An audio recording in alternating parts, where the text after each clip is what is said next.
దూత media, power of news. భూమి యొక్క సారాన్ని చూసి ఏ భూమిలో ఏ పండ్ల తోటలు వస్తాయో, ఏ భూమిలో ఏ కూరగాయలు పండుతాయో, ఏ భూమిలో ఏ పంట అధిక దిగుబడి వస్తుందో, అది మొక్కజొన్న వస్తుందా, లేకపోతే పత్తి వస్తుందా, మిర్చి వస్తుందా, లేకపోతే కందులు వస్తాయా? మా కొడంగల్ తాండూరు ప్రాంతంలో మేము కందులు పండిస్తాం. దేశానికే మా కందిపప్పు అంటే, తాండూరు కొడంగల్ కందిపప్పు అంటే దేశంలో గొప్ప పేరు. ఏ ఏరియాలో ఏ పంట వండుతుందో, అచ్చంపేట ప్రాంతంలోకి పోతే దోసకాయలు వండుతాయి. దోసకాయ కందిపప్పు ఎంత బ్రహ్మాండంగా ఉంటుందా! చికెన్ మటన్ కూడా వనికిరాదు దాని ముందర. ఇప్పుడు ఆ పిల్లలకు తెలియకుండానే పోయింది. కొత్త తరానికి ఇప్పుడు దోసకాయలు అంటున్నారు, వెనక బుడంకాయలు అనేటోళ్ళు. అవునా?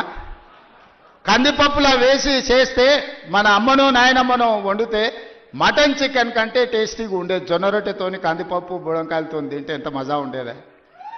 ఇవాళ ఆ రుచులే పోయినాయి. అందుకే ఈరోజు పంట మార్పిడి జరగాలి, ఆలోచనలో చైతన్యం రావాలి, ప్రజలకు ఉపయోగపడాలి. మనము పోయి ఎక్కడెక్కడనో పోయి ఏదో కొత్త రకాల వంటలు, కొత్త రకాల డైట్ అని తీసుకొస్తున్నారు కొత్త కొత్తవి. ఎందుకంటే మన పెద్దోళ్ళు మనకి ఇచ్చిపోయారు. జొన్న రొట్టె తినండి, మీ బట్టలు మీరు ఉతుక్కోండి, 6 ప్యాక్ ఉంటుందో లేదో మీకు తెలుస్తుంది. మీ బట్టలు మీరు ఉతుక్కొని జొన్న రొట్టె తింటే మీరు ఏ జిమ్ములకి వెళ్ళి కండలు పెంచాల్సిన పని లేదు. ఆటోమేటిక్గా మీరు 6 ప్యాక్ తయారవుతారు. అవేమి చేయకుంటుండి జిమ్ములలో పోయి స్టెరాయిడ్స్ వారి ఆరోగ్యాన్ని పాడు చేసుకుంటారు.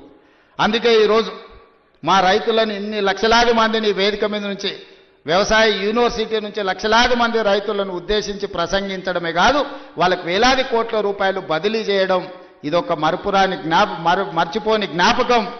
మీ అందరికీ ఈ ప్రభుత్వం అండగా నిలబడుతుంది. రాబోయే రోజుల్లో భూమి అనేది మీకు ఇండ్ల పట్టా అనేది, ఇందిరమ్మ ఇల్లు అనేది ఇందిరమ్మనే ఇచ్చింది.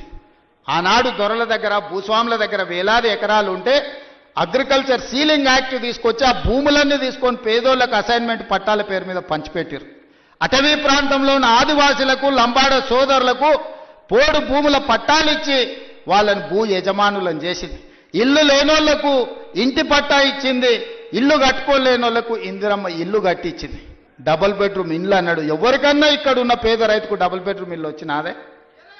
కానీ ఇవాళ లక్షలాది ఇందిరమ్మ ఇల్లు ఇవ్వడానికి మనం ముందుకు వచ్చినాం. మీరు ఇండ్లు కట్టుకోండి, ఒక ఇంటి వాళ్ళు కాండి, ఉన్న ఊర్లో ఇల్లు, ఇంత వ్యవసాయ భూమి అనేది మన ఆత్మగౌరవం. అంతకుమించి రైతులు ఏం కోరుకుంటలేరు. వాళ్ళు కష్టపడ్డ పంటకు వాళ్ళు గిట్టుబాటు ధర అడుగుతారు. అవి కూడా ఇవ్వలేని పరిస్థితిలో ఈ ప్రభుత్వం లేదు. మిమ్మల్ని ఆదుకుంటుంది, మీకు అండగా నిలబడుతుంది. పంట మార్పిడి చేయండి. మీరు ఏం పండించినా పంట మనం కొనుగోలు చేయడానికి అవసరమైన కేంద్రాలను ఏర్పాటు చేస్తాం. నాకు మంచి టీం ఉన్నది, మంచి మంత్రులు ఉన్నారు, అనుభవం కలిగిన వాళ్ళు ఉన్నారు. నాకు మంత్రిగా అనుభవం లేకపోవచ్చు, కానీ అనుభవం కలిగిన మంత్రులు పెద్దలందరూ ఉన్నారు.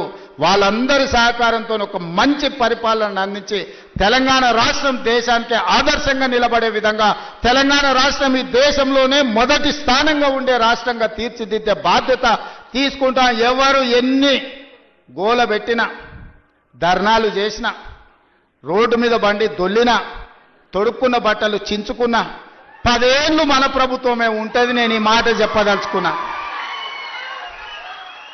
వాళ్ళని చూడండి, వాళ్ళ మాటలు చూడండి. అసూయ, అక్కసు, కడుపు నిండా విషం కనిపిస్తుంది, అహంభావం కనిపిస్తుంది, బల్పు కనిపిస్తుంది మాటలలో. చూడండి, టీవీ ముందర మాట్లాడేటప్పుడు ఒక్కసారి. ఎందుక 10 ఏళ్ళు వేలిండ్రు కదా, అన్ని అవకాశాలు ఇచ్చారు ప్రజలు. మిమ్మల్ని ఎవరు చేయొద్దన్నారు? రైతు భరోసా ఇవ్వద్దన్నారా? లేకపోతే రైతుకు పండించిన పంటకు గిట్టుబాటు ధర ఇవ్వద్దన్నారా? రైతు రుణమాఫీ చేయొద్దన్నారా? మీ కాలంలో సర్పంచుల బిల్లులు చెల్లించొద్దన్నారా? కాంట్రాక్టుల బిల్లులు చెల్లించొద్దన్నారా? రోడ్లు వేయొద్దన్నారా? చెట్లు పెంచొద్దన్నారా? ఎవరన్నారే? 10 ఏళ్ళు మొత్తం మీ ఇష్టారాజ్యంగా పరిపాలన చేసి రాష్ట్రాన్ని రావణ కాష్టంగా మార్చి, రాష్ట్రం మొత్తం విధ్వంసం చేసి బొందల గడ్డగా మార్చి, ఇంకా సిగ్గు లేకుండా రోడ్ల మీదకి వచ్చి మమ్మల్ని తిట్టే పని చేస్తున్నారు. మీరు ఎన్ని తిడితే ఆ తిట్లన్నీ ఆశీర్వాదం కింద మారుతాయి. అందుకే వాళ్ళని పట్టించుకోవడం మానేసిన నేను. ఎందుకంటే రోడ్డు మీద మనం పోతుంటే అరుస్తూనే ఉంటాయి కొన్ని. అరిసినప్పుడు అరిసిన దానికల్లా వెనక్కి తిరిగి రాయితో కొట్టం కదా. నేను పని చేస్తా, మీరు వాళ్ళ పని చూడండి అని తెలియజేస్తూ మీ అందరి దగ్గర సెలవు తీసుకుంటున్నాను. For more updates, please subscribe దూత మీడియా.